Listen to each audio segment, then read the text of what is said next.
Hi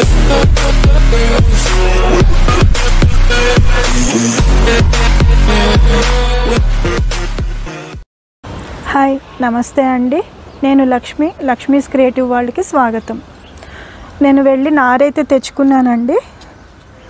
Keesara నుంచి తీసుకొచ్చాను నారు. కొద్ది వర్షం చినుకులు పడుతున్నాయి కదా, నిన్నటి నుంచి వర్షం పడుతుంది. పొద్దుటే వెళ్ళి తెచ్చుకున్నాను. ఇప్పుడు ఇదంతా పెడతానండి. ఏమేమి తెచ్చానో కూడా మీకు చూపిస్తాను. ఇవి పసుపు పెట్టాం కదండి, 4 days అవుతుంది పెట్టి. చూడండి ఆ లీఫ్ అనేది స్టార్ట్ అవుతుంది. అన్నిట్లో కూడా కొంచెం మొలక పైకైతే వచ్చింది. లీఫ్ అనేది స్టార్ట్ అవుతుందండి. వర్షం పడితే తొందరగా వచ్చేస్తాయండి, తొందరగా బాగా బలంగా కూడా పెరుగుతాయి.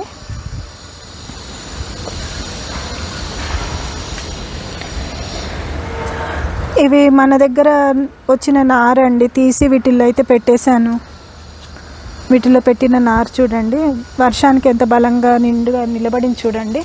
ఇవి కూడా అంతే. వంకాయలన్నీ మన దగ్గర విత్తనాలు పడి కవర్లో వచ్చాయి అన్నాను కదా, అవన్నీ ఇలా పెట్టేశానండి. ఇవి కూడా 4 days అవుతుంది పెట్టి. ఇప్పుడు తెచ్చిన నారు చూద్దాము. ఇవన్నీ ఒక్కలాగా ఒక దగ్గరికి ఇలా నించబెట్టేశారండి, జాగ్రత్తగా తీయాల్సి వస్తుంది.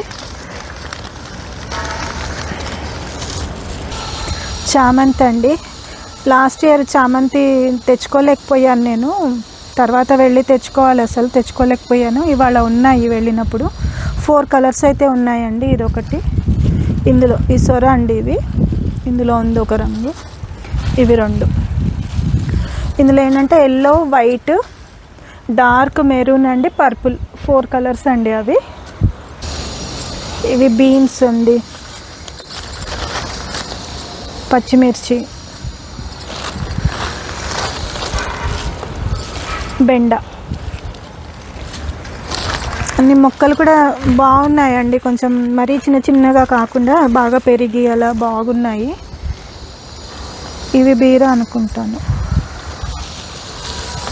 ఇది కీరా అండి, ఇవి కీరా దోసకాయ, ఇవి దోసకాయ, ఇది టమాటా, ఇది బీర. టమాటాలో 2 varieties ఉన్నాయండి. ఒకటి 2 కాపులు వస్తుందంట, ఒకటి 3 కాపులు వస్తుంది అన్నాడు.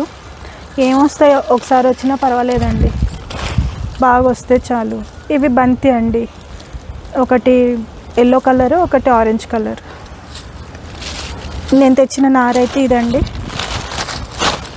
ఇవన్నీ ఇప్పుడు నాటుకుంటాను. నాటిన తర్వాత మళ్ళీ ఎలా దేంట్లో ఏమేమి పెట్టానో మీకు చూపిస్తాను. ఇందో చూడండి, వంకాయలు ఇవి ఎలా వస్తాయో తెలియక ఇవి నారైతే ఒక 10 మొక్కలు అయితే తెచ్చానండి. అందులోనే ఒక్కొక్కటి పెట్టేశాను. ఇవి చాలా రోజులు అయింది, ఇంకా గిడిసబారినట్టుగా ఉంటున్నాయని ఒక 10 మొక్కలు అయితే తెచ్చి అందులోనే పెట్టేశాను. ఈ లైన్లో వంకాయలు ఉన్నాయి, మధ్యలో పచ్చిమిర్చి అండి. ఇవి పాత మొక్కలు, అందులోనే ఫ్రెష్ మొక్కలు కూడా పెట్టాను. 4 రోజులు అయితే ఇది పాడైపోయినా ఇవి పెరిగిపోతాయి.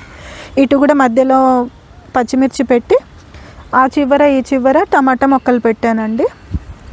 ఈ వెనకాల ఈ కూలర్ టబ్బుల్లో కూడా ఇవన్నీ కూడా టమాటా మొక్కలండి. ఇవంటే మొన్న మార్చానని చెప్పాను కదా దోస, అందులో ఇవి వాటంతట అవే వచ్చాయండి కాకర. ఈ సంచుల్లో అనేది బంతి మొక్కలు, చామంతి అలాంటివి ఈ సంచుల్లో పెట్టేస్తాను. ఇప్పుడు వర్షం కొంచెం ఎక్కువగా పడుతుందండి, సాయంత్రం వచ్చి కదా లేదా తగ్గింది అంటే తగ్గిన తర్వాత వచ్చి పెడతాను బంతి మొక్కలు. అటువైపు అంతా తీగ జాతులు పెట్టానండి, సొర, కాకర, బీర అలా సరిపోయాయి. ఒక 2 ఖాళీగా ఉన్నాయి అటువైపు. వాటిలో తీగ చిక్కుడు కానివ్వండి, తీగ బీన్స్ కానివ్వండి, అవి వేస్తాను. విత్తనాలు వేయాలి, అవి మొక్కలైతే అవి దొరకట్లేదు. ఇది ఈ వరుస అంతా బెండకాయ, మధ్యలో లైన్గా అన్నీ అవే కాకుండా మధ్యలో కీరా దోసకాయ, అటు చివర దోసకాయ మొక్కలు పెట్టాను. ఇవి గోరుచిక్కుడు అటు పెట్టిన తర్వాత మిగిలినాయండి, గోరుచిక్కుడు పెట్టాను. చిక్కుళ్ళు కూడా ఇవి చెట్టు చిక్కుడేనండి, అందుకే ఈ వరుసలో చిక్కుళ్ళు, గోరుచిక్కుడు అవి ఉన్నాయి. పచ్చిమిర్చి మిగిలినాయి, అవి కూడా 2 బకెట్లలో అయితే పెట్టేశాను. వేరే ఏమన్నా పాడి అయినా అటు ఇటు షిఫ్ట్ చేసుకోవడానికి ఉంటాయని కొన్ని ఎక్కువైతే తెచ్చుకుంటానండి. బీన్స్ ఇది, కానీ ఇంకా పాడైపోయిందేమో అనిపిస్తుంది, వస్తుందో రాదో తెలియట్లేదు. అది తీసేసి అందులో ఇంకా వేరే ఏమన్నా చూసుకోవచ్చు. ఇలా గోంగూర కూడా అయిపోవచ్చిందండి. దీని టైం చాలా రోజులు అయిపోయింది, అవి 4 నెలల పైన అవుతుంది. ఇలా గోంగూర కూడా వేసుకోవచ్చు మళ్ళీ ఇతర వాటిల్లో. ఇక నేను విత్తనాలు పెట్టాల్సినవి అంటే తీగ చిక్కుడు, తీగ బీన్స్ మాత్రమేనండి. మిగిలినవన్నీ ఓకే. ఇక కొత్తిమీర, ఆకుకూరలు కావాల్సినవి చిన్న చిన్నవి అన్నీ వీటిల్లోనే మధ్యలో. ఇవి పెరగడానికి టైం పడతాయండి. పసుపు ఎలాగో కొంచెం కొంచెం అక్కడ అలా వేసుకున్నానంటే కొత్తిమీర కానివ్వండి, మెంతులు కానివ్వండి వచ్చేస్తాయి. పెద్ద పెద్ద వాటిల్లోనే మధ్య మధ్యలో వేస్తాను. ఆ చెట్లు పెరిగేలోపు ఇది అయిపోతుంది కూడా. ఈ మొక్కలు అయితే సాయంత్రం పెడతానండి, కిందకు పట్టుకెళ్తున్నాను.